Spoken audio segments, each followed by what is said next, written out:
12장 20절에서 24절 같이 교독합니다. 명절에 예배하러 올라온 사람 중에 헬라인 몇이 있는데 21절 그들이 갈릴리 베스드 사람 빌립이 가서 청하여 이르되 선생이여 우리가 예수를 배우고자 하나이다 하니 빌립이 안드레에게 가서 말하고 안드레와 빌립이 예수께 가서 여쭈니 23절 예수께서 대답하여 이르시되 인자가 영광을 얻을 때가 왔도다. 24절 내가 진실로 진실로 너에게 이르노니 하늘에 밀이 땅에 떨어져 죽지 아니하면 한 알 그대로 있고 죽으면 많은 열매를 내느니라. 아멘. 자, 약 2000년의 기독교 역사에 수많은 사람들이 순교로 목숨을 잃었습니다. 자, 과연 하나님께서는 그들의 상황과 고통을 아셨을까요?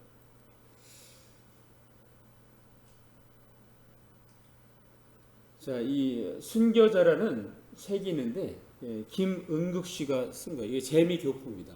재미교포인데 이게 1964년 영어로 출판된 거예요. 영어로.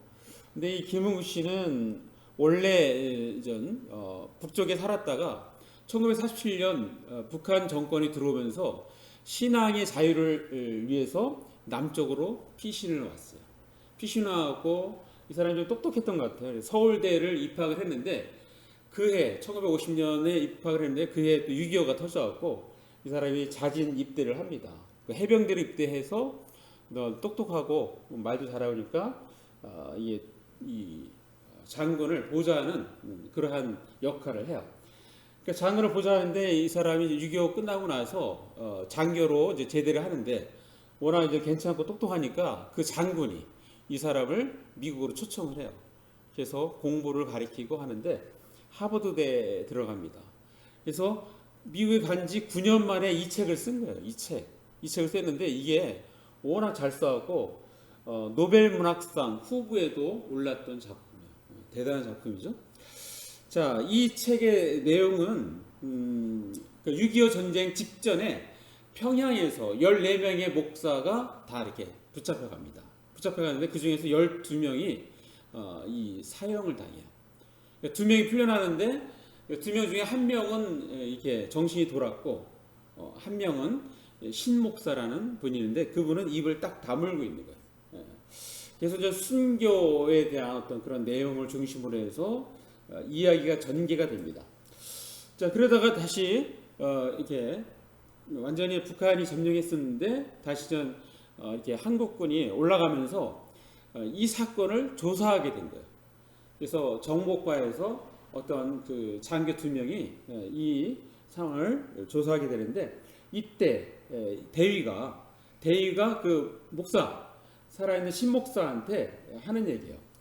목사님의 신, 이제 하나님이죠. 목사님의 신, 그는 자기 백성들이 당하고 있는 이 고난을 알고 있을까요?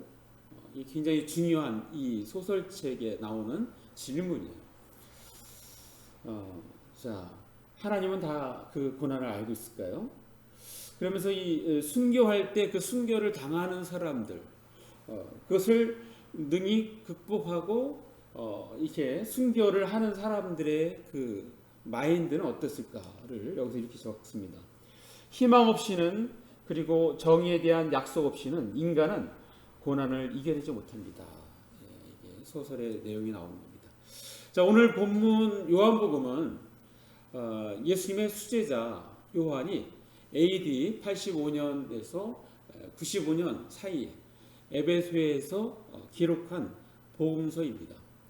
자, 이방 기독교인들과 모든 기독교인들을 대상으로 기록하였습니다. 자, 요한복음의 핵심어는 말씀, 생명, 믿음입니다. 예수님은 미리 계셨고 인간이 된 영원한 말씀이십니다. 영원한 생명을 얻기 위해서는 예수님의 이름을 믿어야 합니다. 이 예수님은 항상 하나님과 함께 계시며 참으로 자신이 하나님이십니다. 자, 요한복음서에서는 몇 가지 특징이 있습니다. 생명, 빛, 세상, 진리 등의 단어가 두드러지게 나타나는 복음서입니다. 그리고 요한복음에는 산상수훈이 없습니다. 그리고 독생자라는 그 단어가 유일하게 또 등장하는 것이고요. 또 열천의 비유가 없습니다. 귀신을 쫓아내는 기적 사건이 없습니다. 기적을 가리킬 때 주로 표적이라는 용어를 사용합니다. 니고데모 그 이야기가 유일하게 나오는 또 것이 요한복음입니다. 또 베데스다 목가에서 38년 된 병자가 고침을 받는 사건도 유일하게 요한복음에 나옵니다. 또 성령에 대해서 보혜사라고 그렇게 다른 명칭으로 하는 것도 요한복음에만 등장합니다. 우리가 아까 읽었던 요한복음 12장 전체 구성은 앞에 1절부터 11절까지 예수께서 이렇게 이제 앞으로 돌아가실 것을 대비해서 그 향유를 붓는 마리아의 사건이 나옵니다. 그러니까 예수님의 장례를 생각하는 그런 어떤 장이죠. 또 12절부터 19절까지는 예루살렘에 입성을 합니다. 이것이 곧 마지막 이제 예수님께서 죽으시는 그 주간에 일어난 사건, 입성 것이 나타납니다. 그리고 20절부터 50절까지는 바로 오늘 읽었던 본문 포함해서 예수를 찾아온 이방인들에 대해서 말씀하고 있어요. 자, 우리가 아까 읽었던 요한복음 12장 20절에 보면 명절에 예배하러 올라온 사람 중 헬라인 몇이 있는데, 자, 이 명절이라는 그 6월절을 이야기하고 있고, 자, 헬라인은 그리스인이에요. 그리스인이 여기까지 오기까지는 보통 상인이 아니면 오기 힘든 엄청 먼 곳이거든요. 근데 헬라인이 있었는데 이미 헬라인들도 예수님에 대해서 이야기 들은 거예요. 그래서 이 헬라인들이 예수님을 만나고 싶어하는 거예요. 그래서 예수님의 제자인 빌립에게 가서 청하고, 빌립은 또 안드레에게 가서 이야기하고, 또 안드레와 빌립이 예수님께 가서 이러한 상황을 이야기합니다. 바로 이 헬라인들이 예수님을 이렇게 뵙고자 합니다. 자, 그때 예수님께서 뭐라고 말씀하시냐면 23절에 보면 인자가 영광을 얻을 때가 왔도다. 그래서 예수님의 이제 죽으심이 이제 앞으로 왔다, 그것을 말씀하세요. 이방인도 예수님을 아는 것이 굉장히 중요한 것입니다. 자, 그러면서 오늘 중요한 핵심적인 말씀, 요한복음 12장 24절 말씀을 해요. 자, 이 부분 우리 다시 한번 읽겠습니다. 시작. 내가 진실로 너에게 이르노니 한 알의 밀이 땅에 떨어져 죽지 아니하면 한 알 그대로 있고 죽으면 많은 열매를 맺느니라.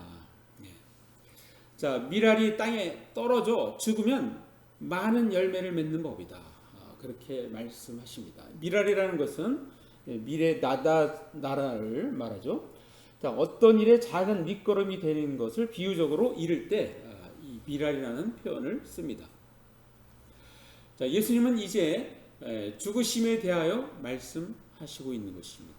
그리고 그 죽으심의 의미에 대하여도 말씀을 하십니다. 그것을 바로 이 비유로 말씀하시는 거예요. 한 알의 밀이 땅에 떨어져 죽음으로써 수많은 열매를 맺듯이 이제 예수님께서 인류를 위하여 죽으심으로써 온 인류의 영혼을 살린다는 그러한 의미를 담고 있습니다. 자, 그러면서 동시에 예수님은 우리가 예수님처럼 순교적 영성을 가지고 살아가기를 원하시고 있는 것입니다. 자, 왜 순교적 영성을 가져야 합니까?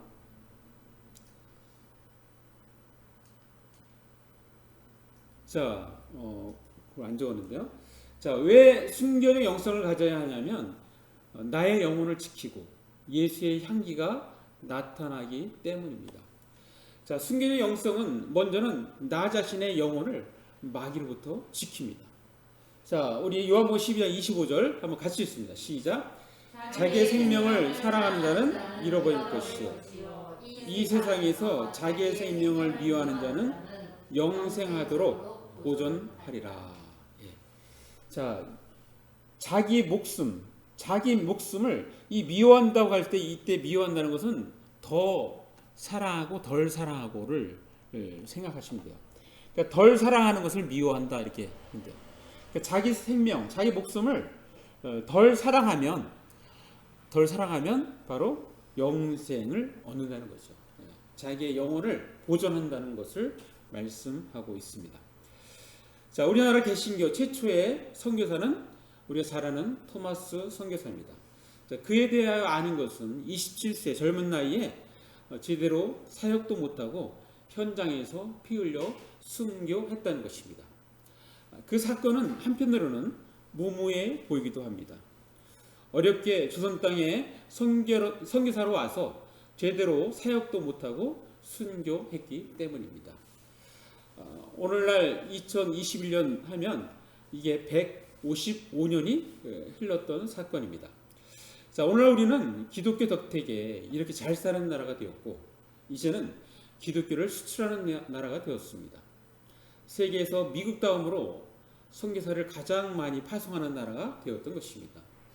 자, 우리는 이것이 토마스 선교사의 순교로부터 시작되었다는 것을 우리는 까마득히 잊고 있을 때 하나님께서는 한 신실한 그리스도인 부부를 통해서 일깨워 주셨습니다. 자, 하나님께서는 토마스 선교사의 순교의 피를 기쁘게 바치셨고 또한 그 사건을 기억하기를 원하셨습니다. 자, 그래서 바로 그 하나님께서 이렇게 쓰시는 부부가 이 책을 쓴 겁니다. 자, 이 책의 저자는 여자분인데요. 이 저자의 남편은 스티븐 프라이스 박사로 의사입니다. 두 분이 다 미국 보스턴에서 살다가 두 사람의 고향인 영국 웨일스에 왔다가 우연한 기회에 웨일스 홀라노바라는 한 교회, 이게 아마도 하노버 교회 같아요. 그러니까 여기에 이제 방문하게 되었는데 이들은 이 교회에서 한국의 바로 이 지도와 토마스 선교사의 사진을 보게 됩니다. 자, 이 한 교회, 이 하노버 교회, 이 교회에서 바로 머나먼 동양의 복음화를 위해서 떠나갔던 순교한 한 젊은 선교사 이야기를 듣게 되는데 그리고 성령의 감동을 받게 돼서 이 저자 스텔라 프라이스는 토마스 선교사의 삶에 대하여 보다 더 깊이 알고 싶어 그의 삶을 추적하고 이 책을 쓰게 된 것입니다. 자, 지금은 토마스 선교사가 어린 시절을 보낸 하노버 사택을 2007년에 이 부부가 구입을 했어요. 그래서 이 부부가 이곳에 삽니다. 살면서 그리고 또 다른 남편과 더불어 엠마오 길 사역이라는 것을 해요. 제3세기에 선교 사역을 하는 거예요. 그러니까 온전히 그 두 부부가 이 일에 헌신을 한 겁니다. 그러니까 하나님께서 그렇게 이 사람을 쓰신 거예요. 자, 아까 이 조선의 부르심을 받다. 이게 chosen for 조선, 그러니까 조선을 위하여 이게 택함을 받았다. 누가? 토마스 선교사가. 이 토마스 선교사요. 토마스 선교사가 27세에 죽죠. 근데 24세에 이 사람과 결혼해요. 2살 연상입니다. 연상의 여인과 결혼해요. 이게 청년이 아닙니다. 결혼한 사람이에요. 자, 이게 이제 하노버 교회예요. 하노버 교회가 작죠. 작아갖고 여기 찾아갈 때 굉장히 애먹는다 그래요. 이게 작아서 많이 알려지도 않고 여기 이제 아버지가 목사님이에요. 그래서 여기서 태어나서 여기서 신앙생활 하다가 바로 여기서 이제 파송이 된 겁니다. 자, 여기 보면은 이 교회 가면은 이 그림이 있는 거예요. 그래서 토마스 선교사, 그다음에 그 와이프, 이제 가족 사진. 자, 원래 그 토마스 선교사의 이름은 저메인 토마스입니다. 자, 사실 토마스 선교사는 1년 전에 조선으로 전도 여행을 와서 2개월간 선교 활동을 합니다. 어디서 하냐면 백령도에서요. 백령도. 이게 이제 북배 한계선이 있는데 백령도가 여기 있어요. 이게 지금 북한입니다. 북한. 그러니까 평양은 이쪽에 올라가면 평양이 있는데 요 지역에서 약 2개월간 머물면서 열심히 성경책을 나눠줘요. 성경책. 성경책을 나눠준 게 소문이 나가지고 이 토마스 선교사가 원래는 중국 선교사로 온 거예요. 중국 선교사로 왔는데 중국에 그때 당시에 제2차 아편 전쟁 이후였고 그래서 중국이 굉장히 무질서했어요. 그래서 전국의 난 때문에 굉장히 어지럽고 그 난에 있는 사람들은 그리스도인을 보면 막 학살하고 막 그러는 거예요. 그래서 다 위험해가지고 저 중국 선교가 굉장히 위축되고 어려움이 있었어요. 그래서 이 사람은 워낙 열정이 있었기 때문에 그 상황을 못 견디는 거예요. 그래서 탈퇴하고 그냥 조선에 가서 복음을 전하겠다 해가지고 최초로 조선에 와서 복음을 전한 사람이 바로 이 토마스 선교사입니다. 그때 그냥 27세에 와서 바로 죽은 게 아니고 그 전에 1년 전에 와서 이렇게 활동을 했어요. 그래서 그 중국에 갔을 때도 사람들이 찾아와서 그 성경책 얻을 수 없냐고. 우리나라 사람들은 성경책만 있어도 이렇게 자발적으로 읽어나가는 아주 독특한 민족이지 않습니까? 그래서 그 어떤 사역이 벌써 1년 전에 있었다는 거죠. 자, 그러다가 1866년 8월 31일 그 셔머노 제너럴 셔머노 이 배를 타고 어떻게든지 조선 땅을 밟으려고 했는데 조선에서는 이때 당시에 흥선대원군의 세국정책에 의해서 절대 못 들어오게 하는 거예요.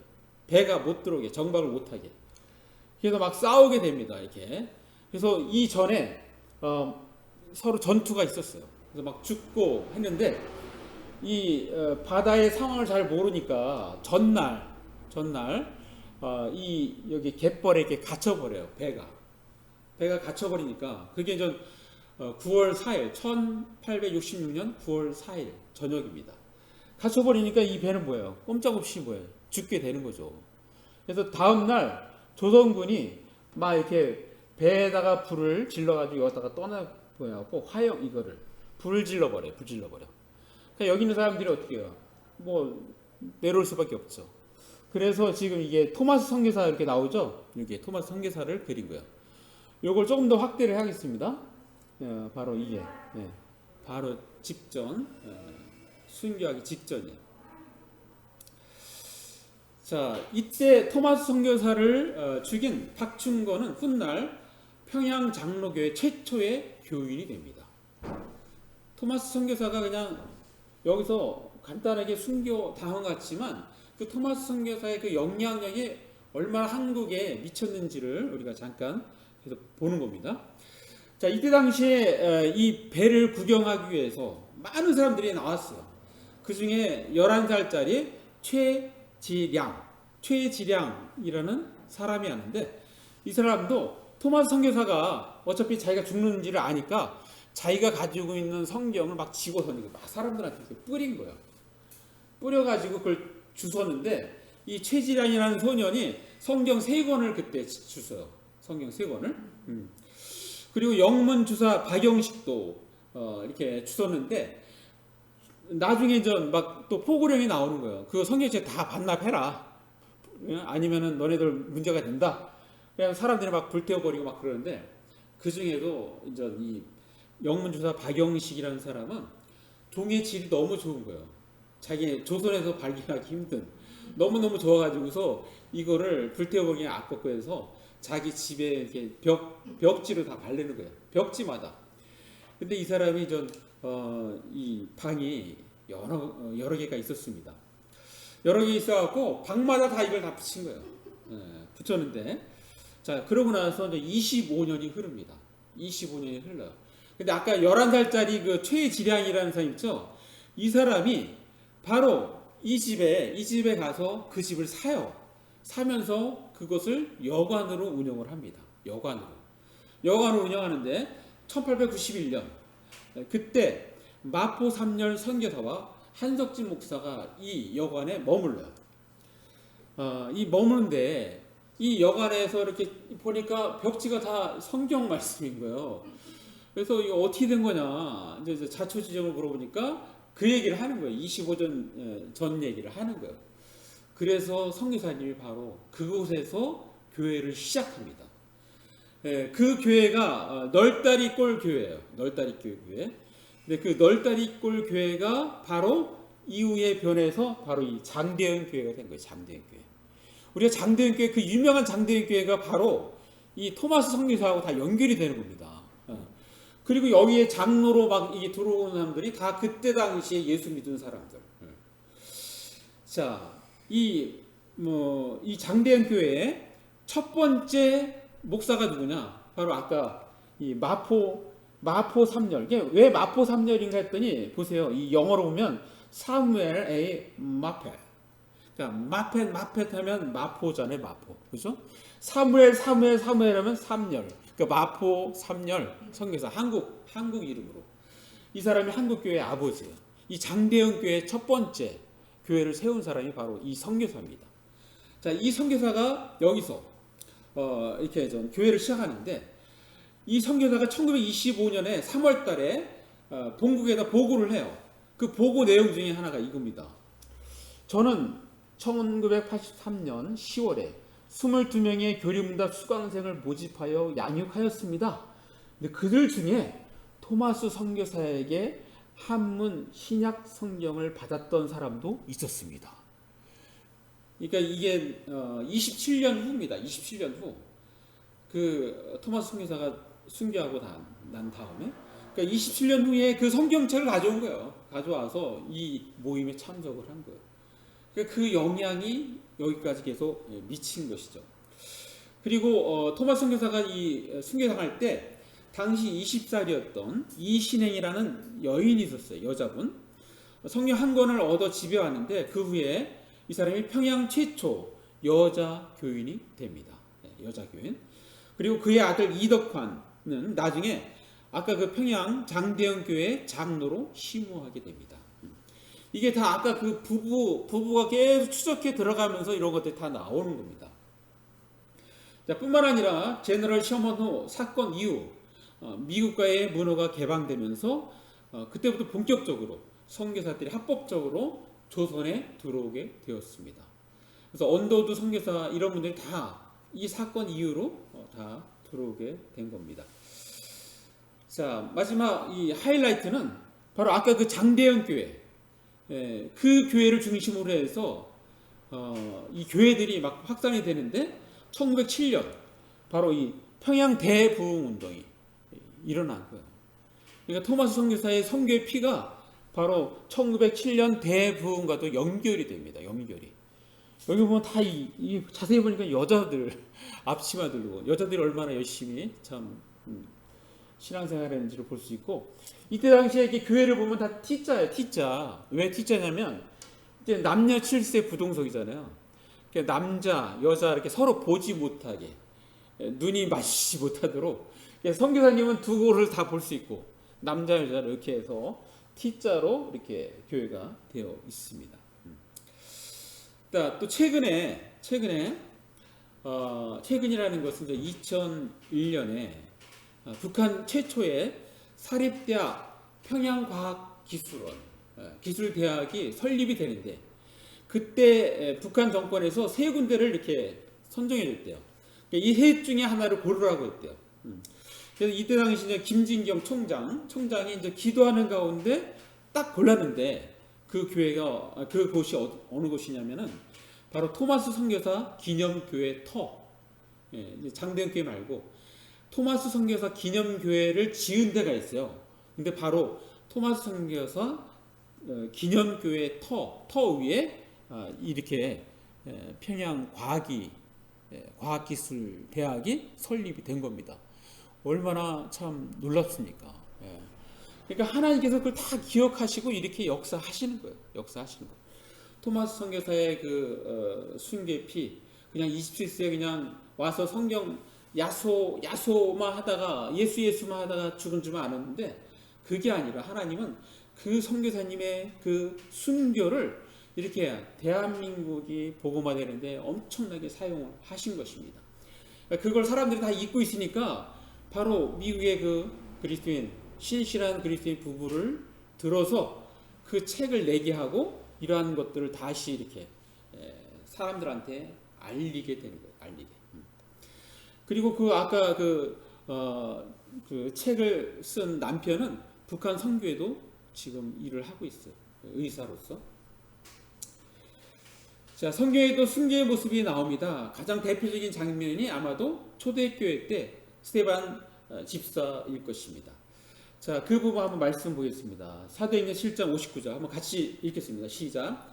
그들이 돌로 스데반을 치니 스데반이 부르짖어 이르되 주 예수여 내 영혼을 받으시옵소서 하고. 또 60절도 보겠습니다.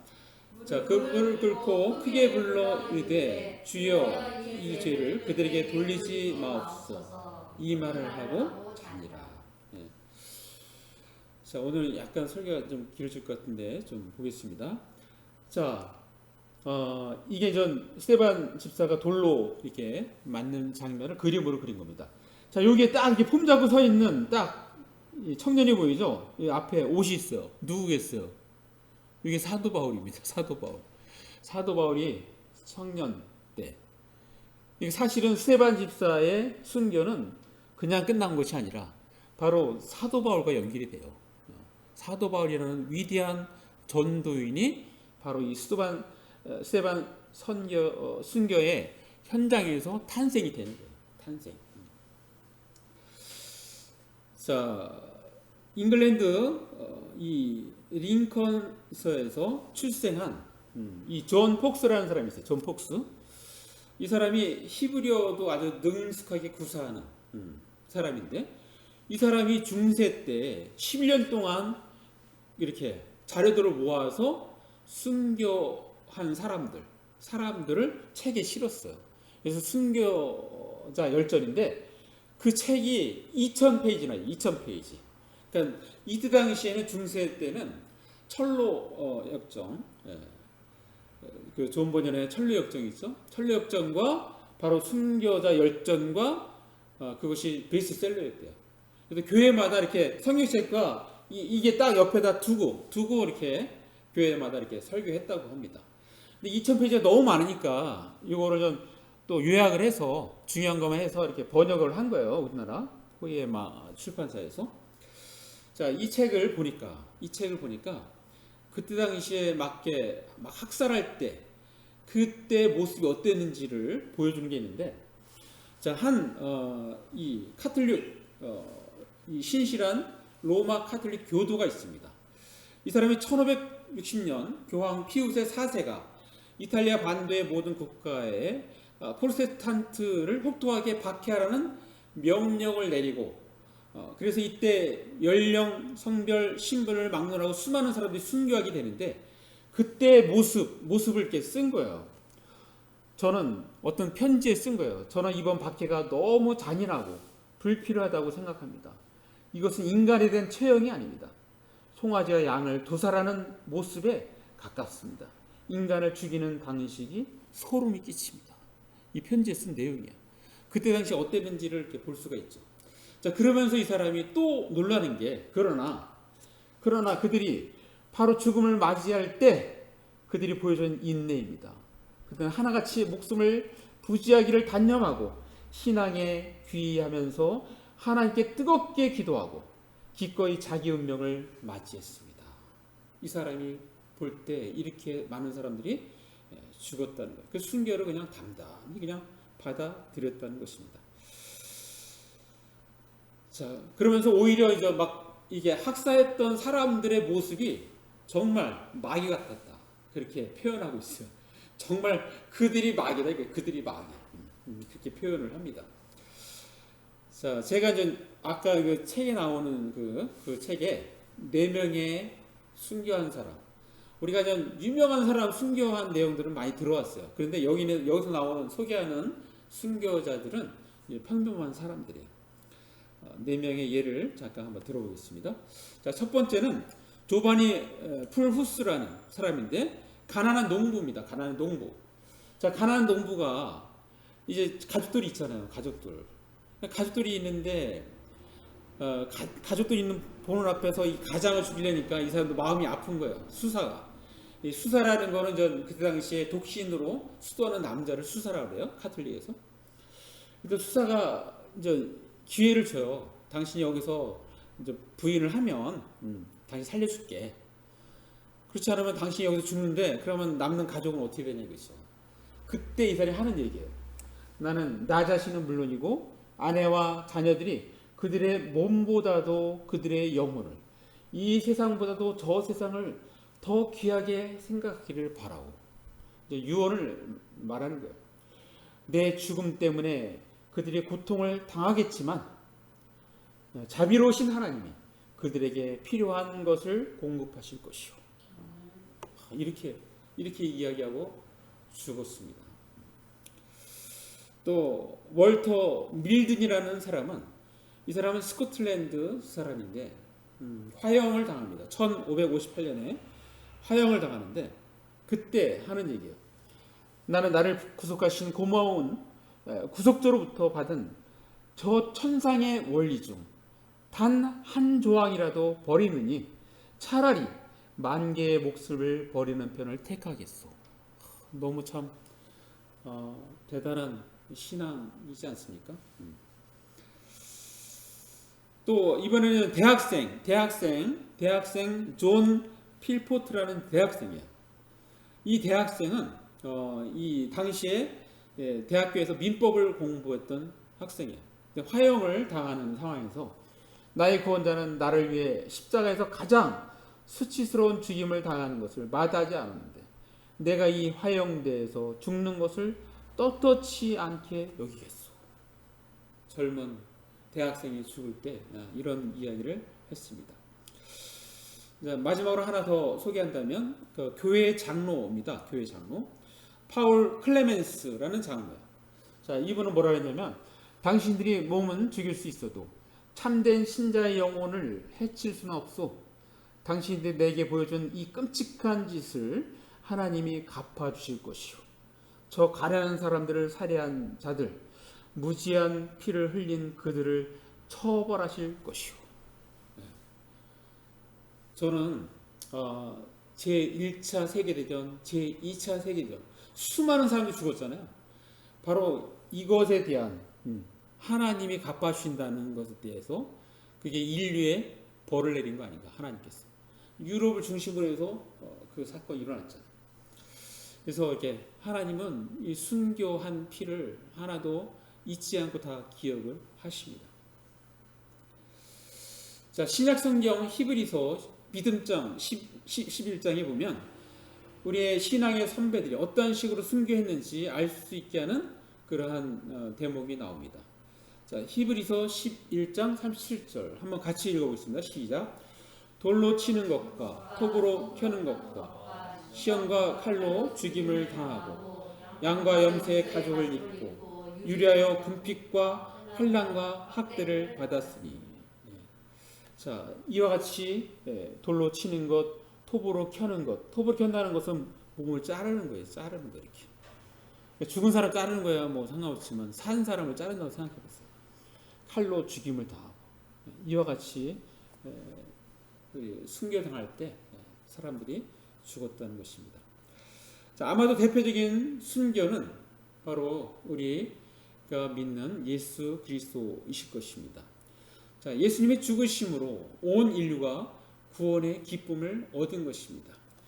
바로 이 말씀을 아까 하늘의 미라를 말씀하는 그 장에 요한복음 12장 47절에 나옵니다. 자, 우리 한번 같이 읽습니다. 시작. 사람이 내 말을 듣고 지키지 아니할지라도 내가 그를 심판하지 아니하노라. 내가 온 것은 세상을 심판하려 함이 아니요 세상을 구원하려 함이로라. 바로 하늘의 미랄이 이거와 연결이 되는 거예요. 그래서 결국은 뭐예요? 내가 세상을 구원하기 위해서 내가 하늘의 미랄로 죽겠다. 그것을 예수님은 말씀하시는 것입니다. 자, 우리는 지금 순교적 영성을 가져야 합니다라는 제목의 설교를 듣고 있습니다. 그렇다면 우리는 어떻게 할까요? 자, 두 가지만 말씀드리겠습니다. 첫 번째는 일사각오의 자세로 살아야 합니다. 한번 같이 읽습니다. 시작. 일사각오의 자세로 살아야 합니다. 자, 일사각오하면 생각나는 분이 있죠? 바로 주기철 목사님이시죠. 자, 이 주기철 목사님 이 책 이 김충남 이 목사님이에요. 이분이 이 책을 쓰셨는데 신춘문예 입상을 하셨던 이 문학에 소질이 있는 분이에요. 산호세 순복음교회 담임 목사로 이 교회를 개척을 했는데 1976년에 개척한 목사님입니다. 그분이 이렇게 순교자 주기철 목사님의 생애를 이렇게 아까처럼 토마스 선교사처럼 이렇게 밟아가면서 책을 쓴 거예요. 자, 주기철 목사님은 이분은 양산에도 계셨습니다. 양산의 전도사 시절에 양산의 교회에 전도사로 있었어요. 자, 그러다가 부산 초량교회에서 이제 6년 동안 목회를 했고요. 또 마산 문창교회에서 6년을 목회했습니다.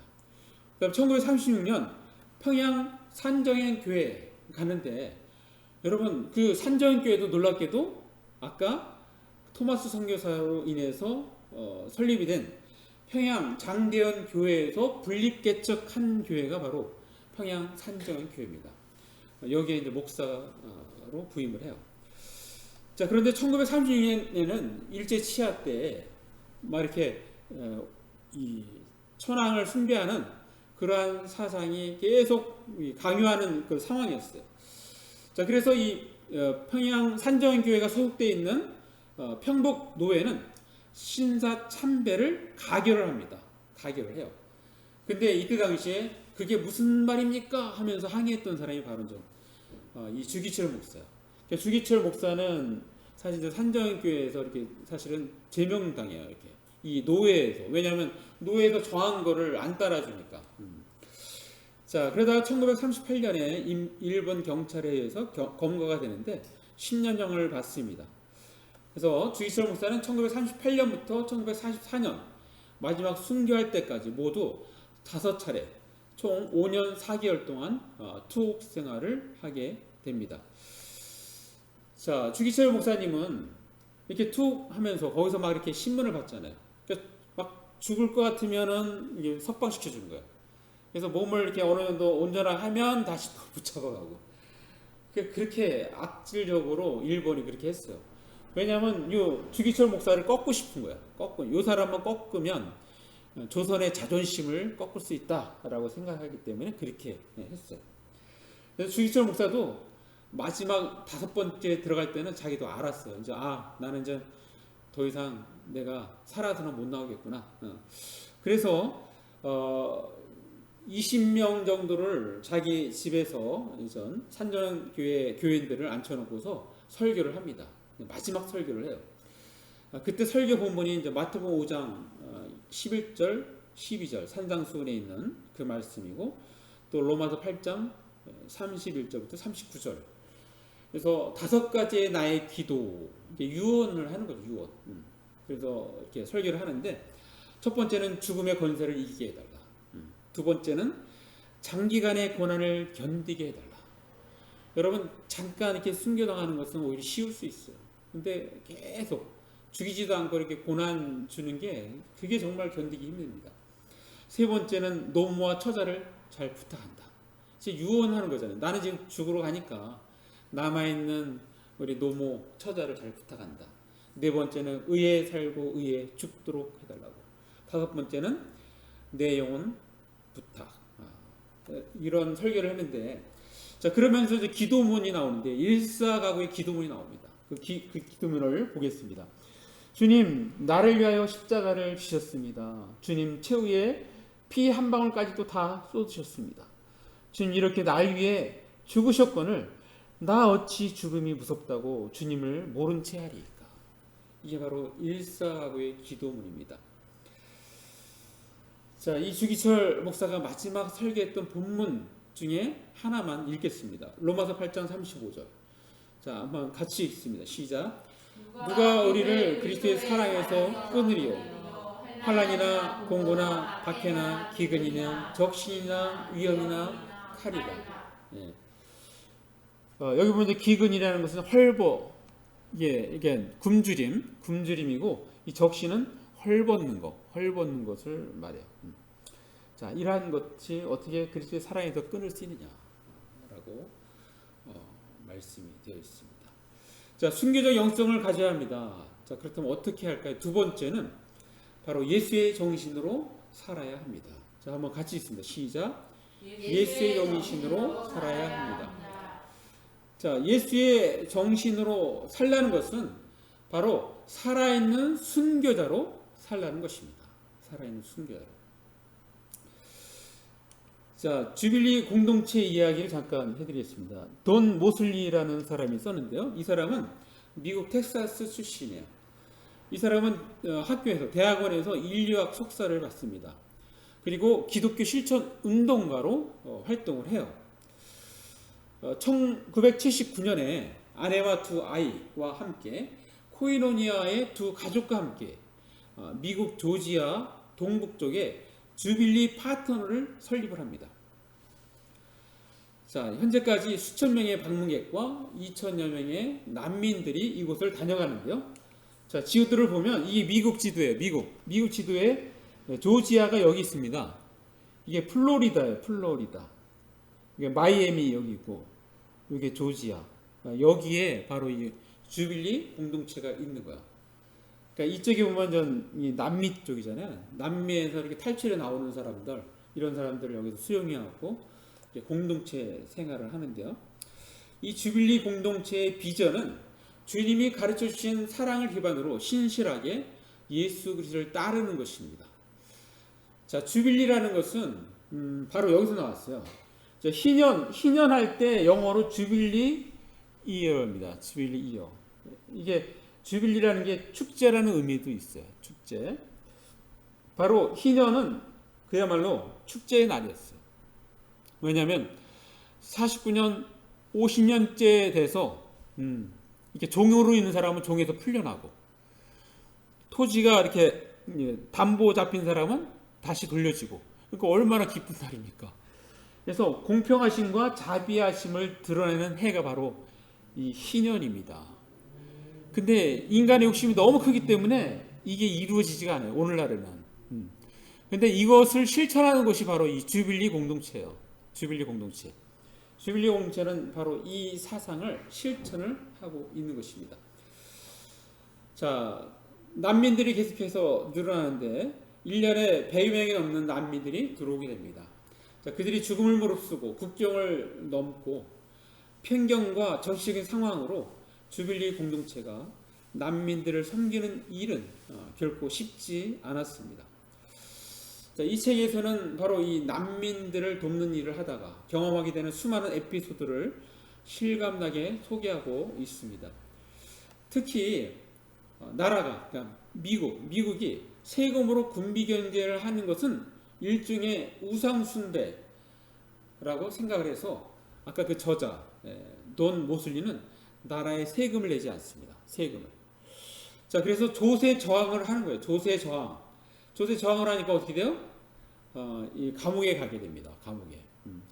그러니까 이 헨리 데이빗 소로처럼 감옥에 가게 돼요. 그래서 감옥에 가서 가지만 이 사람 생각은 변함이 없어요. 그래서 저항을 계속 합니다. 자, 그러다 보니까 이제 국가의 지원을 못 받잖아요. 구원을 못 받고, 그래서 이 사람이 이제 합법적으로 이제 세금을 내지 않기 위해서 하는 미국의 방법이 있는데, 그게 뭐냐면 최저 생계비 이하로 살면은 세금을 안 내도 되나 봐요. 그래서 이 사람들이 그렇게 살아요. 이 주빌리 공동체는 최저 생계비 이하로 살아요. 이하로. 그러니까 이들이 굉장히 어렵게 산다는 걸 알 수 있죠. 그죠? 차가 있으면 그 차를 공동으로 운영하는 거예요. 식당이 있으면 그걸 공동으로 운영해요. 공동체 생활하면서 국가의 세금을 내지 않기 위해서 그렇게 최저 생계비 이하로 이렇게 살면서 이 일을 하고 있습니다. 자, 이 책에서 이 순교가는 것을 정리하면 이렇습니다. 자, 신앙의 박해가 일어나 순교하는 일은 참으로 어렵고 고귀한 일이다. 그러나 결과에 연연하지 않고 날마다 믿음으로 말씀대로 사는 것은 한 번의 순교보다 훨씬 더 어려울 수 있다. 이게 바로 살아있는 순교자의 삶입니다. 자, 믿음 하나만 가지고 하나님 말씀 그대로 사랑을 실천에 옮기는 것이 날마다 순교하는 삶인 것입니다. 그리고 그렇게 날마다 순교하는 믿음의 사람이 있을 때 세상에는 우리가 생각하는 것보다 더 위대한 일들이 일어날 수 있음을 바로 주빌리 공동체는 잘 보여주고 있습니다. 주빌리 공동체는 살아있는 순교자들의 집단인 것입니다. 자, 오늘 본문에서 바로 예수의 정신은 무엇입니까? 우리가 아까 읽었던 한 알의 밀로 이 세상에서 죽는 것입니다. 우리 다시 한번 읽습니다. 요한복음 12장 24절 시작. 내가 진실로 너에게 이르노니 한 알의 밀이 땅에 떨어져 죽지 아니하면 한 알 그대로 있고 죽으면 많은 열매를 맺느니라. 마무리합니다. 자, 오늘은 순교자 기념주일입니다. 그래서 특별히 순교에 관한 말씀을 들었습니다.